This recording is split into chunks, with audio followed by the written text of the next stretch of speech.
Well, time's finally come. I'm going to start tearing into the CR125. And I thought I'd show you guys a few things about it that are pretty horrible. Now, I started tearing this thing apart years ago. I remember something in this clutch basket was broke, but right offhand, nothing seems broke. Oh, there it is. Okay, I found it. So that piece right there was broken off. So, okay, that's one thing I kind of had to worry about because I couldn't remember what was broken. But also, all kinds of metal in here. And also, something got in here with that piston and it had a party. The cylinder is bad, or needs probably re-nickeled. I don't know if these are nickeled or if these are normal. Crank at least is bad because, yeah, I can't move that. Head, whew, she ain't good. I remember that. There's just so much RTV on this damn engine, though. It's terrible.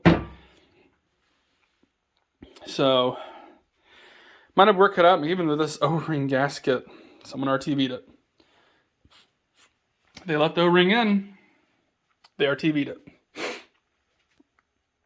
So, that being said, I think just for today, and I don't remember if there's oil in it or not. That's why it's sitting in here. I might try to get both side covers off. Try to get everything here laid out. And try to go from there. So, let's go ahead. Man, good thing I covered that up when I took this thing apart. That did a lot. But, yeah, at least try to get these two side covers apart and see what they look like on the inside. And probably go from there. I'm not gonna split the case today because I don't want to.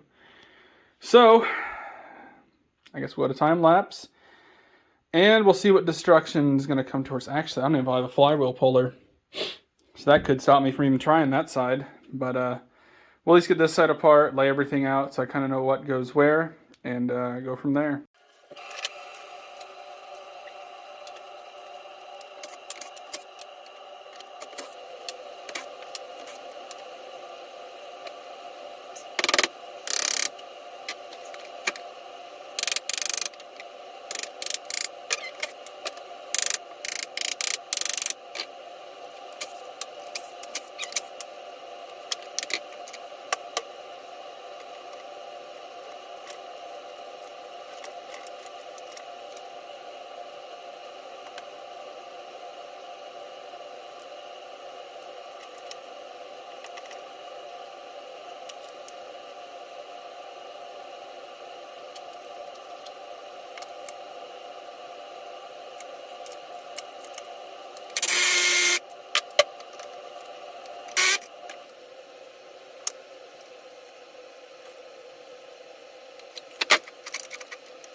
Well, I'm dead in the water for right now. I don't have a puller for that.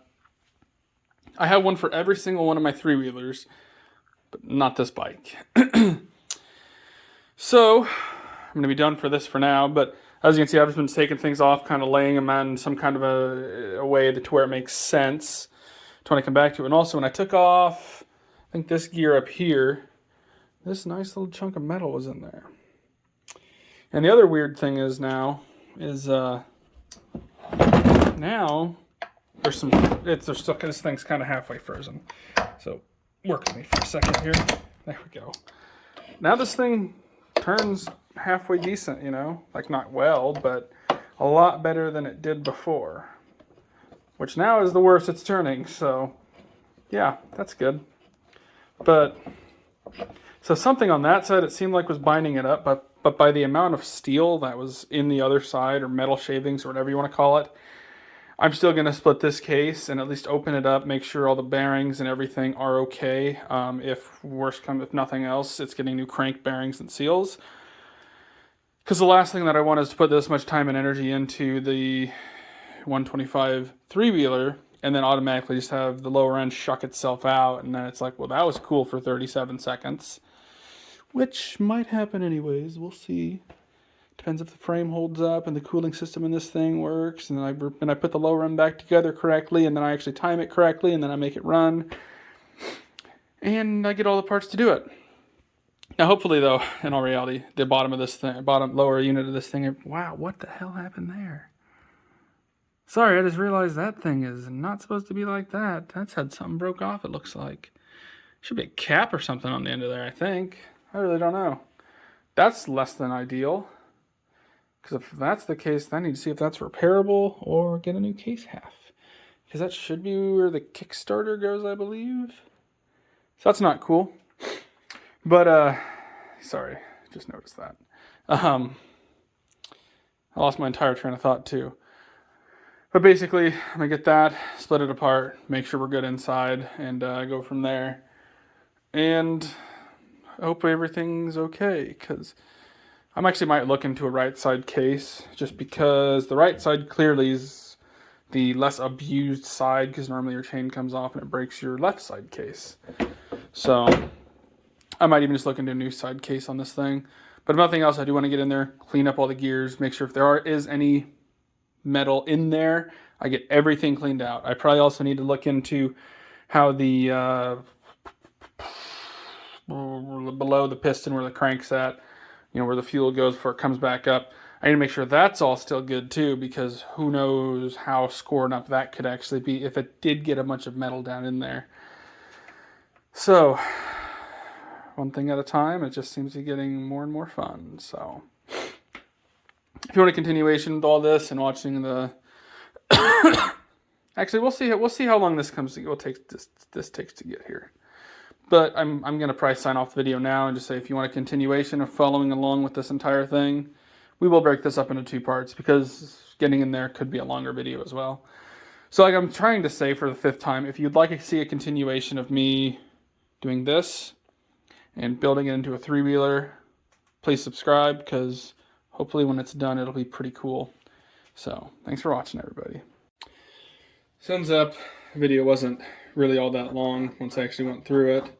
So I figured I'd bring you guys in here for me splitting this case, which I can actually say something I have never really done before, but there's a lot of good videos out there to help you with it if you've also never done it before.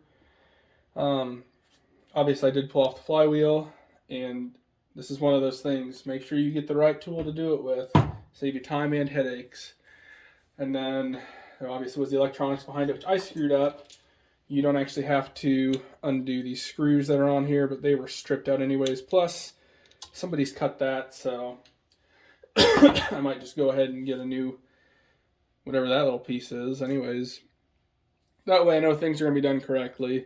Sorry, I'm kind of really under the weather today, so this is really all I plan on doing today is taking this apart. I probably won't take any of the gears out of it. I probably won't do anything more than just look at it and see how it looks. But yeah, so these guys are all in about as deep as they'll go. Those are all tightened down. And I know a lot of people probably will not say use an impact with this, but I don't see what it can hurt. as long as you take your time, and this is a 3/8 impact, not a 1/2 inch. So, let's start going. So now one of the things you got to watch for is, like, right now I'm splitting the front, but I'm not in the back. So that's when you kind of got to tap it, and also check for bolts that you could have missed.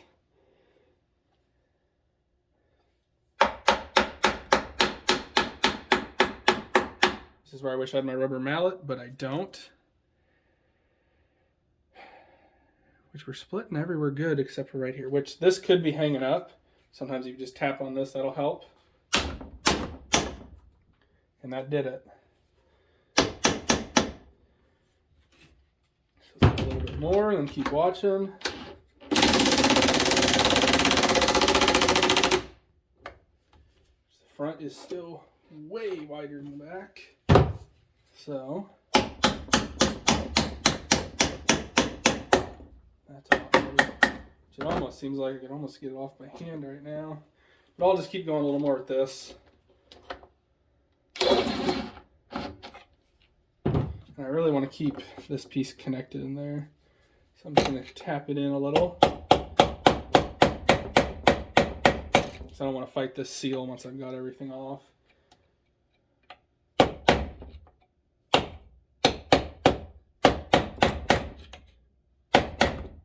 Something else I'm going to tell you, big no-no is a hammer, is a punch.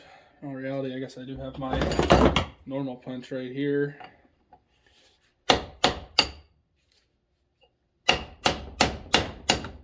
I really don't know. I don't want to be driving it in there and breaking something else while I'm doing this, so I'm kind of going semi-easy with it, to be honest.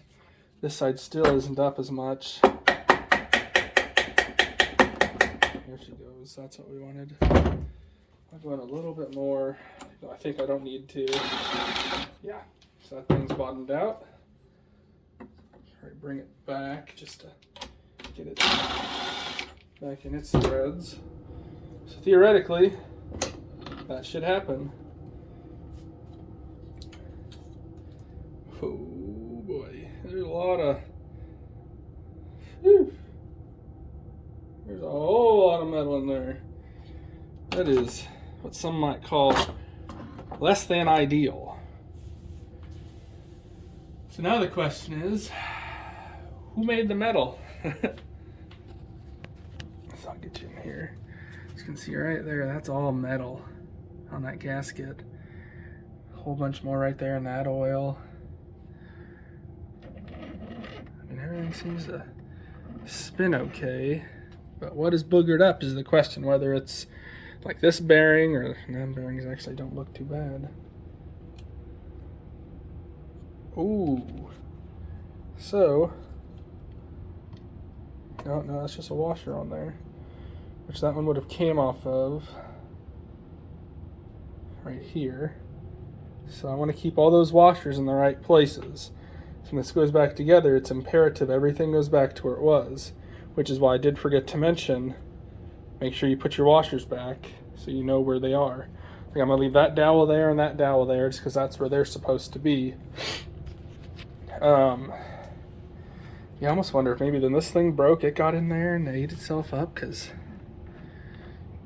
honestly, well, that crank bearing is not happy.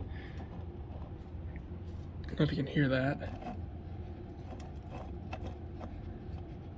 Oh, right there she gets stuck. That's pretty gritty. But to me, it still doesn't make sense why the metal is in this end. That could be a bearing on the other side that's shot. Who knows? Maybe someone just put some metal in here because they didn't like the guy that owned it before me. And I'm thinking that theoretically this should come out, but it doesn't want to. So I'm gonna leave it there for a minute. But yeah, and then, I mean, honestly, I think you can just take these pieces out. And then you just have to remember, I think the left has an L on it, the right has an R on it. This one is just different. I don't really remember. But I'm going to end the video here and get pictures of everything and make sure. So when I go back to reassembly, I'll know where everything goes, clean up these old gaskets, and go from there. And obviously I'll figure out something with fixing this guy too. I might see if someone can weld that, but it's cast aluminum, so I'm not sure how well that'll work. But I looked at the side cases, and surprisingly, the right one still cost a pretty penny. So, yeah, there's a whole lot of metal in here, which is less than ideal. But I know, just general overlook of it. I don't see any teeth that are broken. I don't see anything that's chipped. I don't see any bearings that really seem horrible. I can see a little bit of wear. You can see that one flat surface right there. A little bit of wear on those. Yeah, I think she might be chipped up. No, that was just oil sitting on it weird. So I don't know. I mean, obviously I'm gonna take this all out, make sure the tumbler's good. Make sure none of the forks are broke or bent, because there could even be part of these forks could be broke off. And you know what, if I had to clean enough workspace right here, I'd just do it right now. Why don't I just do it now and be done with it? You're already here if you're watching this, so let's just go ahead and move all these tools and old parts over, and these guys will have their own little spot. So let's pull that rod out. Remove this guy. He seems okay. I'll remove this guy as well, if he'll come out. Come on. Well, that one's just gonna hang out for a minute until I pull this hole. I want to keep everything on. Here's the problem. It doesn't really want to let me to. So that seems pretty okay. And I just like to lay things out the way they came out. That way when I go back together, I'll know what exactly was where. Which is why if I can get this entire thing out at once, I'd be happy. But it's a lot easier said than done, especially knowing right now that I'm losing a couple gears. Okay. So that one will go right there, that one will go right there.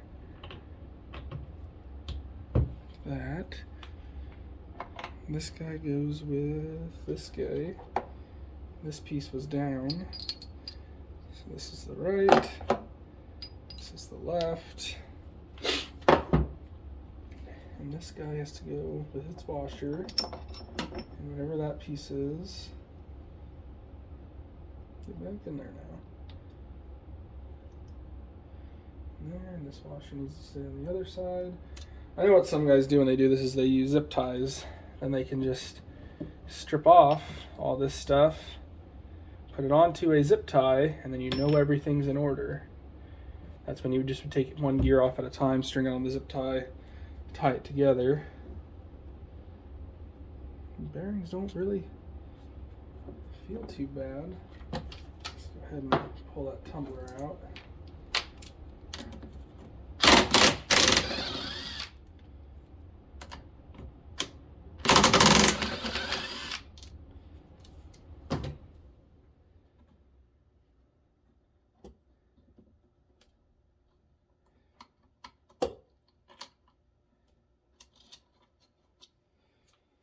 I said I'm putting all this stuff over in one area so it all makes sense and it goes back together. So obviously, with the amount of metal that is in this, there's going to be some significant cleaning that's going to have to take place. And I was thinking this guy just popped out, but I could be wrong there. Maybe there's still a bolt on the other end. I don't know. I can see something in there. I'm going to make sure, though, got all the shims, all the washers out. Never hurts to take that extra second to be safe. If I flip this guy over, that's what I forgot.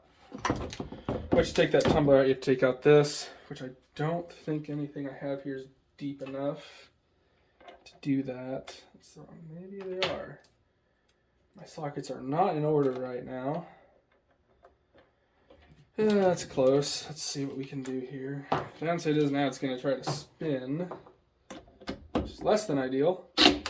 Yep, that's what I was worried about. I'm just gonna go real easy now, I guess. Okay, it's not too tight. And like I said, I don't have deep enough socket. I'm not gonna go ahead and try that anymore. That was enough of a scare for me to potentially have screwed something up. Luckily, the top of the bolt looks good yet. So we're gonna leave it at that. Everything's apart except for that. Like I said, I just gotta run out to the garage, get a deep well. There's no reason for me to screw around with it, screw it up, and then be pissed off at myself in the future. So, yeah. These crank bearings sound terrible, but I don't see what was so detrimental to this engine that it was in so bad shape that it was. Another place where you should use a rubber mallet. You know what? That's probably technically pressed in, and I should probably use my tool on that end as well. So yet again, before I screw something up, I'm going to quit. Crank's not good. It's not horrible, but it ain't good. So, yeah. There's a lot of things there that I know that I just did that you're not supposed to do, and I'm okay with it because I also know to stop before I screw it up. So, sorry that looked terrible.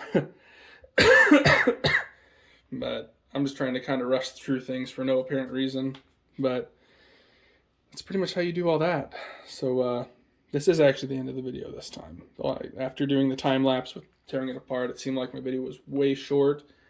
So I was like, you know what, I'm going to add this in. I got time. I got the tool coming. It came here early, actually, for the flywheel puller. So I'm going to call that a day with this video. Probably won't get anything back onto this until I have crank, all the parts, everything's cleaned up, all the debris is removed, and we're ready to go back together. So that's going to be it for this video. Thanks for watching, everybody.